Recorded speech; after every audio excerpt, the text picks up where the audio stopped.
తెలంగాణ ప్రభుత్వం ST, SC, BC, minority, EBC దివ్యాంగుల విద్యార్థులకు బోధనాల ఫీజులు, ఉపకార వేతనాల మంజూరులో కీలక మార్పులు చేస్తుంది.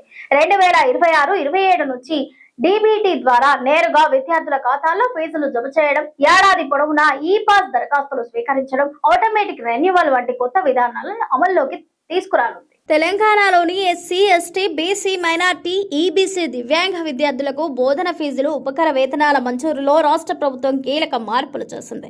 2026-27 విద్యా సంవత్సరం నుంచి కొత్త నిబంధనలు అమల్లోకి రానున్నాయి. ఈ మేరకు ఎస్సీ సంక్షేమ శాఖ జీవో నెంబర్ 9 జారీ చేసింది. ఇకపై బోధన ఫీజులు, ఉపకర వేతనాల కోసం విద్యార్థులు ఏడాది పొడవునా దరఖాస్తు చేసుకునే అవకాశం ఉంటుంది.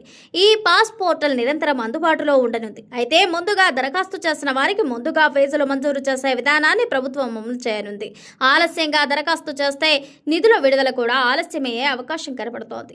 కొత్త విధానంలో విద్యా సంవత్సరానికి సంబంధించిన మొత్తం బోధనా రుసుమును ఒకేసారి విడుదల చేయనున్నారు. ఇప్పటి వరకు విడతల వారీగా చెల్లింపులు జరిగేవి.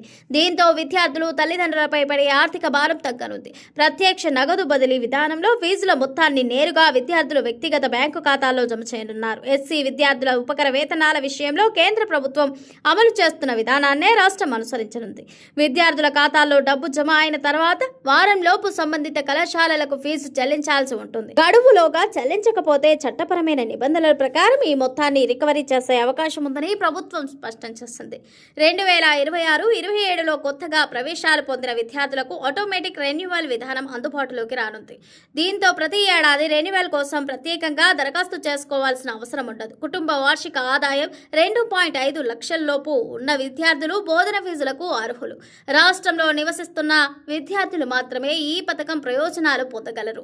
విద్యార్థుల ఫిర్యాదుల పరిష్కారం కోసం ఈ-పాస్ పోర్టల్లో ప్రత్యేక వ్యవస్థను ఏర్పాటు చేయనున్నారు. విద్యార్థులు లేవనెత్తిన సమస్యలను సంబంధిత అధికారులు ఎప్పటికప్పుడు పరిష్కరించాల్సి ఉంటుంది. దరఖాస్తుల ఆధారంగా చెల్లింపులకు ప్రభుత్వం ప్రత్యేక షెడ్యూల్ రూపొందించింది. ఏప్రిల్ నుంచి జూలై వరకు దరఖాస్తు చేసిన వారికి ఆగస్టు 15 నాటికి, ఆగస్టు నుంచి నవంబర్ వరకు దరఖాస్తు చేసిన వారికి డిసెంబర్ 30 నాటికి, డిసెంబర్ నుంచి జనవరి వరకు దరఖాస్తు చేసిన వారికి ఫిబ్రవరి 28 నాటికి నిధులు విడుదల చేయనున్నారు.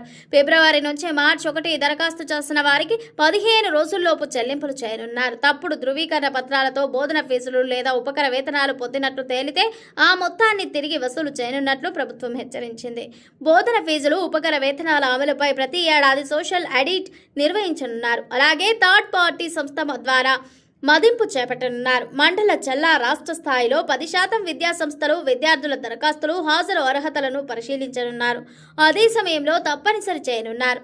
హాజరు వివరాలను ఈ-పాస్ పోర్టల్ ద్వారా నిర్వహించాలని ప్రభుత్వం స్పష్టం చేసింది.